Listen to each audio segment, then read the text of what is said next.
Greetings and salutations, everyone. I hope everyone is still doing well. Welcome back to tonight's second half. Before we jump into it, a couple links. As you all know, I rely on Patreon, PayPal, and the merch to help the channel to continue to grow and go. Links to Patreon and PayPal are in the description below. The merch is displayed directly under the video. Also, Dogman Frightening Encounters, Volume 1 through 3, the audiobook version. They were written and researched by Tom Lyons, narrated and produced by me, Jeff Nadolny. Those audiobooks are available on Audible, Amazon, and iTunes, links to which are also in the description as well. And finally, last but definitely not least, if you'd really like to help support this channel to continue to grow and go, simply subscribe. It doesn't cost you a cent. Click that like button. It takes half a second. If you don't want to miss out on any of the informative uploads I put out daily, click that bell icon, and folks, please leave a comment. Why? Well, because all these things, they really do help this channel to continue to grow and go, and they definitely do matter. Now, everyone, I have taken far too much of your time. Let's jump in to tonight's second half, shall we?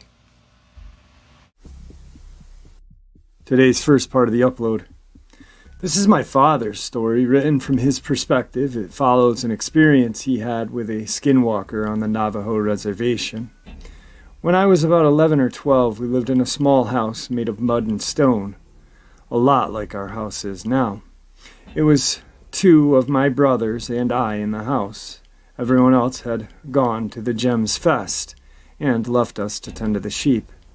We were getting ready for bed when we heard the dogs going crazy outside. Thinking it was nothing more than coyotes howling in the distance, we told them to be quiet. We began to drift off into sleep, and the dogs would not shut up.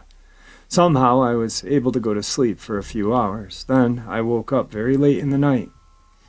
It was very quiet and still in the house, save for my brother's snoring and breathing. I realized I needed to use the outhouse and woke up my brother to take me there. He teased me about being scared, which I certainly was. We went out with our flashlight to the outhouse. The dogs began with their crazed barking out in the sagebrush, going from one place to the next. My brother went first, and I waited outside for him. While waiting, I tried to follow the dogs with my flashlight. Suddenly there was a very loud whine from one of the dogs. Then everything went quiet. It was really too quiet for this time of year. Not even the sheep were making noise. Suddenly I heard a few of our dogs going completely mad by the truck. When I looked over, there was this man. He was unbelievably tall, leaning one arm on the cab roof of the truck. He was looking at the dogs for a little, and then suddenly kicked one of them. They all scattered in different directions. The thing looked up at me, and I saw its face. It had pure white face, like the full moon, two burning red eyes, and a slight smile that was pure black. I couldn't move or make a sound. It began to walk toward me with long strides, until it finally towered over me. All I began to see was dark red, like the color of blood when you cut the throat of a sheep. I kept getting deeper and deeper into its eyes. I could faintly hear my brother coming out of the outhouse. With this, the thing looked up at him. Reality came rushing back to me. I noticed that my brother was too distracted with his buckle to realize what was going on. I also noticed this thing's long hands hovering just inches from my head. Its skin was black ash, and he smelled like bloated dead animal in the summer. I was still unable to move or speak. The skinwalker began to move toward my brother. Finally noticing this figure, my brother became paralyzed as I was. Closer and closer it drew, reaching an arm out toward my brother's head. Something finally snapped in me.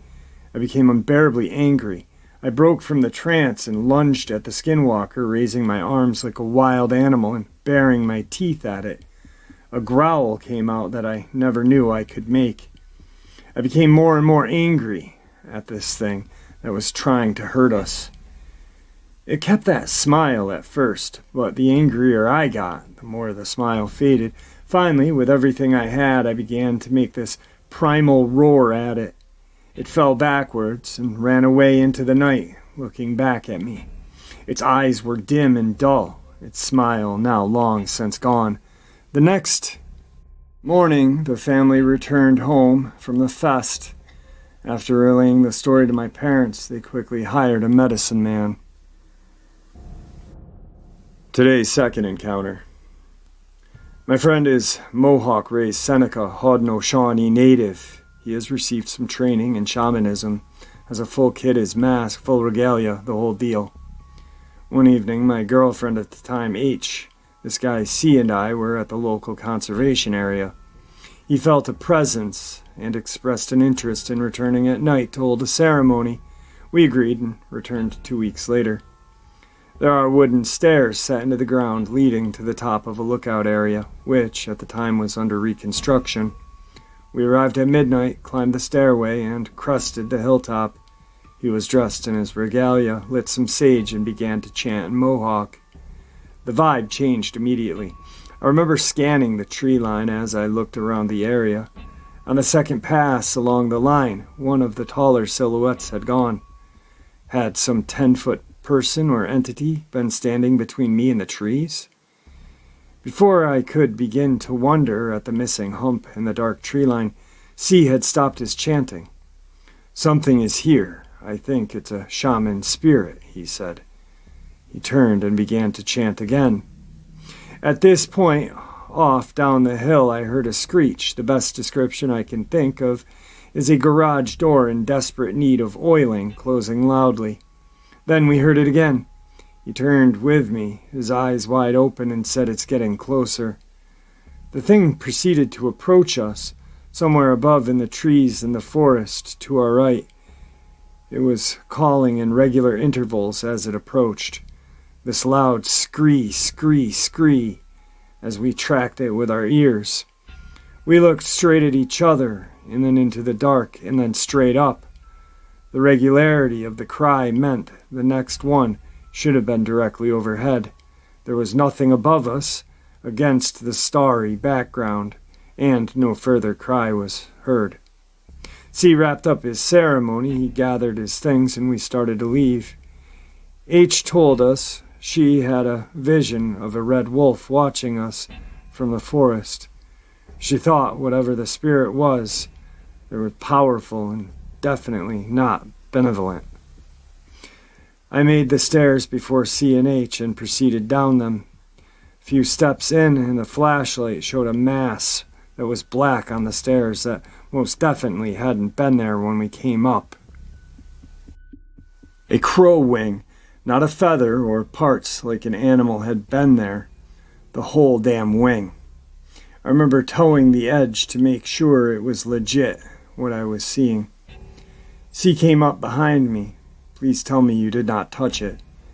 When I told him that I used my shoe to nudge it a little, he immediately got out his sage and washed the smoke all around me in a full body smudge, chanting in Mohawk as he did so. Then we went back up to the car and back to town. We commented that it still felt weird in the car, as it had on the hilltop. Dropped C off at his house, then my girlfriend H and I went home. Got home, I go to bed. H says she is going to read in the living room for a bit. I kiss her good night and go to bed. Sometime later, I'm awakened by a quiet knock on the door. I say, "Come in." It's my friend C. He looks scared. H said I could come in and see you. Are you okay? He told me then that it had followed us home. What do you mean? He described how he had gone to bed shortly after we dropped him off, fell asleep, and was awoken suddenly because he couldn't breathe. There was a pressure on his chest like someone or something was sitting on him, trying to suffocate him. As he strained for breath, just as he was worried about losing consciousness, the pressure had lifted. He'd got 1 or 2 deep sucks of breath in, and then the weight returned. He finally decided to come see me and to make sure I was okay, and if maybe we could fight back together if I wasn't. I told him that I had been sleeping just fine, but if he wanted to stay, he was welcome. He said H had agreed that that was a good idea and would sleep on the couch. C lay beside me. Also, as soon as he did, I felt it. My chest was constricted by an unseen weight, and I could not take air in. C grabbed my hand as I noticed he was not able to draw in breath either. And over the next long while, the same thing he described happened to both of us, the pressure and the gasping. And just when our lungs started to burn with the need, whoosh, pressure gone, one deep breath, maybe two, and slam. That unnatural weight on our chests again, over and over and over. Eventually, the assault either ended or we passed out. I remember waking up at some point much later, feeling someone beside me, remembering C, and being surprised when I saw H lying there. I remember saying, "Oh, it's you," and hearing a questionable mumble from her before sleep overtook me again. The first thing next morning, H asks me what I meant by, "Oh, it's you," comment in the wee hours. I explained I was surprised that C had left. "C," she says, looking at me like I was crazy. "Yeah, when did he leave?" "He hadn't come over." I was insistent he had. I know the difference between reality and dreamland, but no, apparently. I had a very vivid but totally normal nightmare. Nothing to worry about. Chalk it up to the strangest dream experience I had ever had, and we go on with our lives. 2 days later, H comes running into the apartment after work. She's a barista at a very cool indie coffee shop downtown that C and I both frequent. She explained that C had been in, and I was to go to his place immediately. "Huh? Why, H? Is everything all right?" She looked uncomfortable, not exactly scared, but not okay. She refused to give me any details, and to this day I am so grateful she did not. She just explained she had sent him home and told him to wait for me there. I got into the car and head over to C's, knock on the front door. His mom lets me in. I head to his room in the back, knock and enter. "Hey, Ven, how are you doing?" he asks. I told him fine. Just wondering if everything is okay. You were gone when I woke up the other day. Immediately a tingle went through my whole body, and a chill iced my spine. "Excuse me?" "See, yeah. You came over the other night after we dropped you off, because something had followed us home and was suffocating you as you slept. When you laid down with me, it started hitting both of us. It still gives me the chills to this day." C had come into the coffee shop that afternoon and asked H if I was doing okay after leaving his place. She expressed some interest, confusion.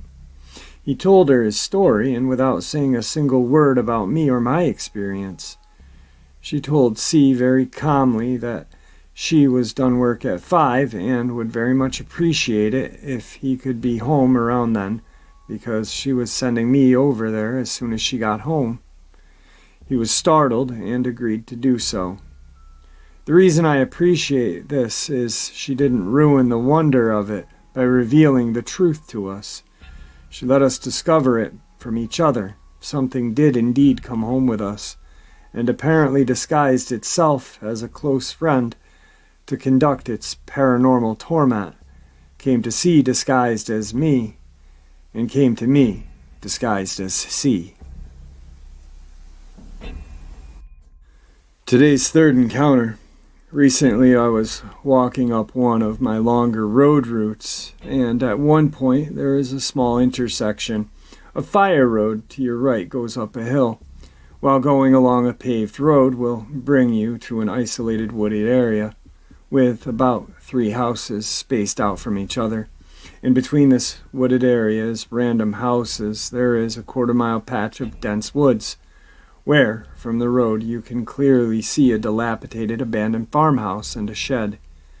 We lived in this area for almost 6 years, near Traverse City, Michigan. I sensed something was watching. It happened 4 times. And although it was a bit scary, I knew I was not in danger, but I began to see these things in my mind's eye. More regularly, I walked that way, and the calmer I was, they were easier to see. There was usually 4 or 5, at least 10 to 12 feet tall.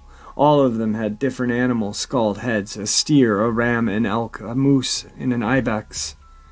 They had massive bodies, like massive coats of different colored animal fur, and hand-type appendages that looked like freakishly long human hands. They were always led by the steer, and usually would circle around me, but never in a violent or frightening way. They conveyed to me they were protecting me.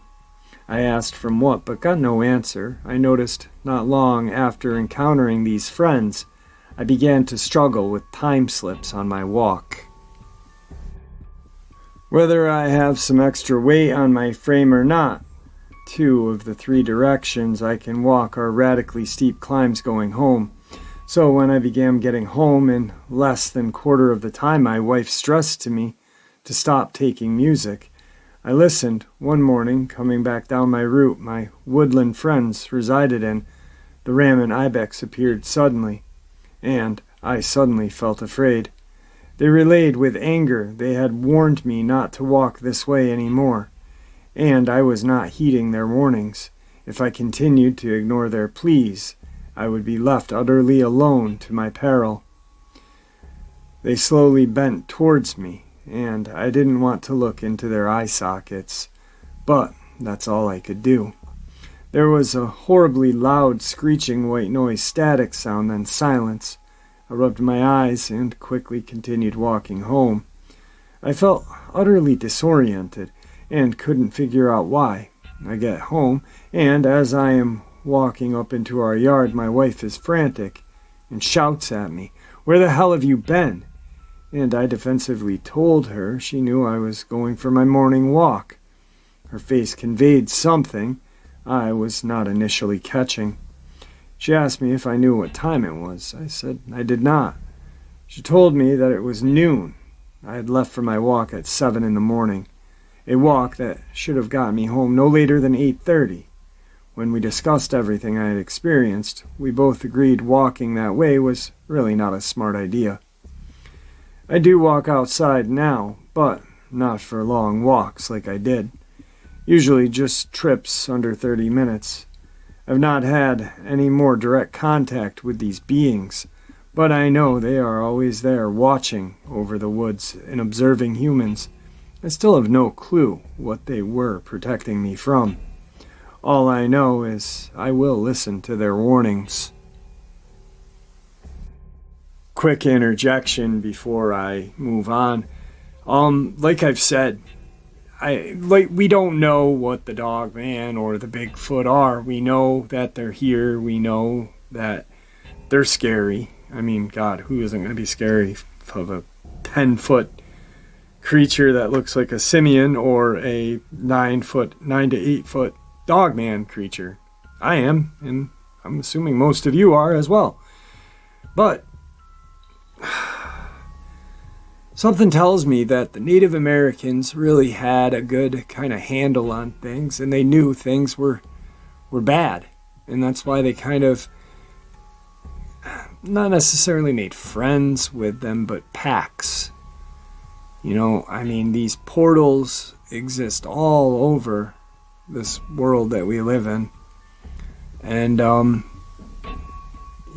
think that these creatures may be here to may. This is a theory, and it's not etched in stone. It's not 100% what I believe, but they may be here to protect us from what comes out of those portals. There's a reason why that Native American shamans have the scariest freaking shape-shifting lore. Who the hell wants to go and meet up with a Skinwalker or the Bear Walker from the Ojibwe? And there's multiple other ones, like, the Wendigo. Who's to say that these things are not the Wendigo and stuff like that from my culture, which is not down south. and does not look like what Reddit has convinced us all that it looks like. But who's to say that these powerful entities that these Native Americans talked about aren't from these portals, and these creatures such as Dogman and Sasquatch are just here not to protect us, but, to balance the tide, kind of.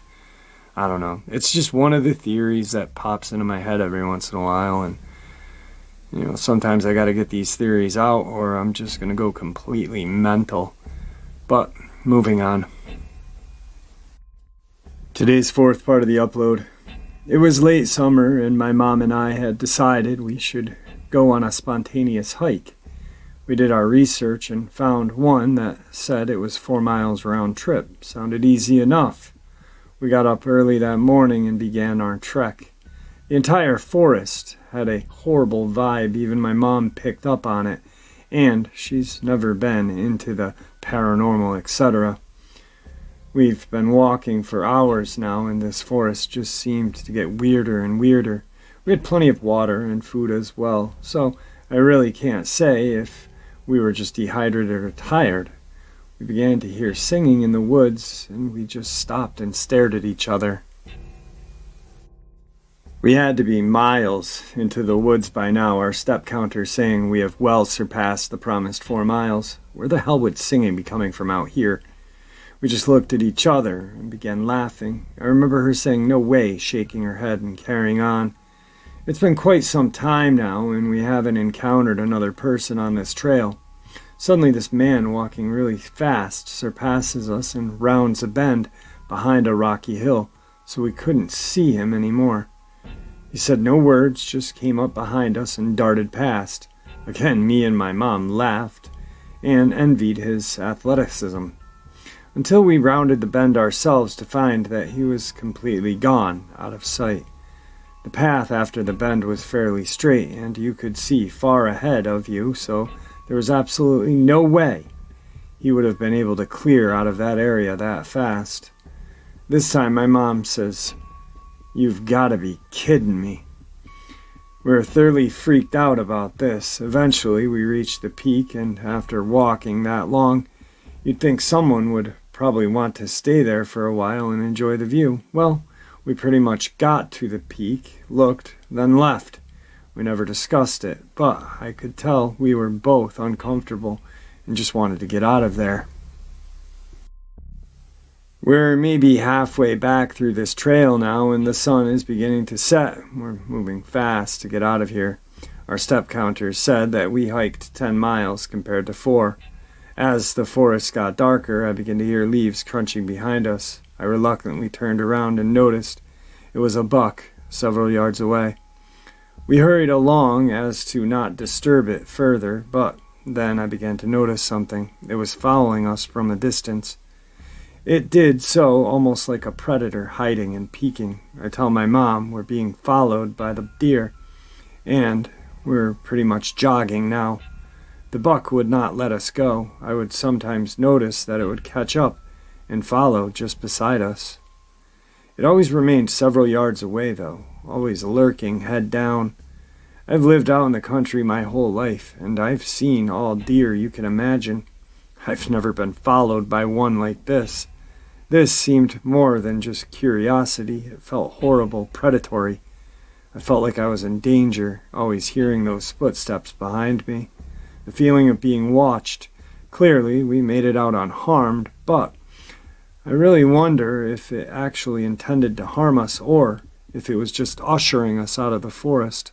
All in all, it was a freaky experience. Something is up in those woods. Today's final encounter. I am a Northeastern American from Norwegian-German heritage, so I am raised very spiritual, and I have ghosts of my own. Yeah, I know, laugh at the statement, but I have photos, videos, friends, family, exes, roommates, and girlfriends that have seen and experienced them. My Seneca best friend took me to see a shaman when I was a teenager after having some activity people call the paranormal, and his father's friend, a shaman, said that I carry a lot of good energy. and I attract bad energy all the time. Well, in New Orleans, when I went to visit my cousin, I managed to pick up a shadow. So far, things match up. Anywho, I moved to Tempe, Arizona, which most people know about the Navajo and the Pima River communities. Well, this is actually the first day I looked at this. So, let's get to the good stuff. Last Sunday morning, February 21st, 2021, nearly 2 days ago, me and my girlfriend were in the living room playing a Gundam game. Well, we had been noticing my cat, Ebby, acting weird, staring out the back door all night, fluffing up from time to time and just glaring at the door. Finally, 4 in the morning rolls around and Ebby freaked out and cowardly into the hallway, hissing and growling. See, Ebby doesn't make noises. She doesn't even purr unless she is with me. She only meows when I make sandwiches because she wants the lunch meat. So when she's freaked out like this, it shook me and my girlfriend. We were curious and freaked out. I got up to calm Ebby down, and I heard my roommate, Andrew, wake up from the noise. I took a few steps to Ebby when my girlfriend cried out my name. I looked over to the sliding glass door that sits behind the couch we were on, and what I saw still has me shook to this moment. Sam, my girlfriend, was bolting past me when I saw 2 blood-orange eyes staring in from the glass, looking right at me and my girlfriend. Once Sam was out of the room and running down the hallway, the eyes locked onto me. Now that is mostly all I saw. I'm not a short or skinny man at all. I weigh 230 pounds, work out and work in construction part-time from my main job. So, I am not a small guy, but the eyes on this thing stood at least a half a head taller than me, maybe 6'4", 6'5" range. I didn't see much of a body, and what made me run was when the eyes went down to about chest level and moved to the right. I'm a self-defense advocate as well. I have pistols, shotguns, revolvers, hunting rifles when I go hunting, and my dad's AR. I ignored all of them. Instead, I bolted from the same hallway everyone else was running into, nearly slamming into Andrew trying to figure out something. I pushed Sam into the bathroom. It has no windows, so I figured safety.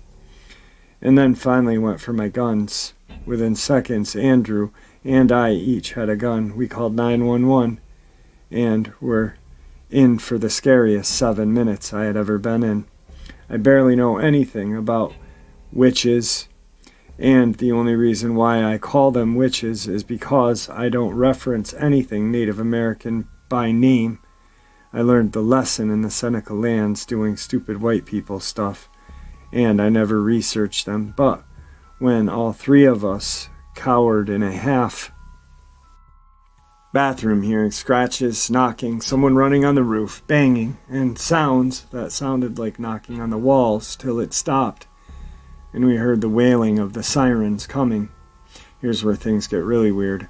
The police, as in more than one, showed up quickly. They said when an officer came to the house, he saw a figure banging on the side of the house before taking off, so he pursued after it, only to find it dipping down the alley right next to our house. When he pulled his Suburban into the alley, he had lost the thing. Police had us answer questions, investigated the house, and such as such. The police left our house finally at 6:30 in the morning. Sam stayed at my place, too scared to go to her house. Andrew called out of work, and I went in late, as I was working with my buddy Ray. He asked me what had happened last night. I panicked inside and was like, What? What do you mean? So I said, what do you mean by that, man? And he said, you just seem all messed up. So I described him what happened without naming what I know I saw, and he outright said, let me ride home with you. So we went home, and he asked how my herbs were growing when we were in my backyard. When I say herbs, I don't mean marijuana. I said, ready to be picked soon. Why? Well, he didn't say anything, just pointed at the trays where I grow my herbs in, and they were thrashed, picked clean. He only chuckled and said, "You got nothing to fear. It wasn't here for you. It was here for them. One of you must have done something in the past for him to take the need to scare you all. If we're his targets, it would have been much worse." With that, we walked in the house. He told me to smell the air. He said if I or anyone else was targeted, we would have noticed a rot and decay scent. Then he found freshly turned soil and dug it up. We found a wad of dried corn husk near where the herbs were, and said we should leave it. Removing it would be bad, but it had no ill intentions. He told me some things that I didn't want to write, so I'm not going to, but tonight I am burning some sage and cedar, and tomorrow I'm going to plant more herbs, specifically those it likes, but away from the doors and windows, so we don't get scared by this thing. Alright folks, I hope you all enjoyed tonight's second half as much as I enjoyed sharing it with you. Guys, your support is what keeps this channel growing and going, and what keeps pushing me to search for more information, more truth, and I truly do appreciate it. Your support is what makes this channel so special. Guys, please stay safe and keep your family safe. These creatures are real. They're out there. We know they are. Some say they're not dangerous. I know they are. God bless you all.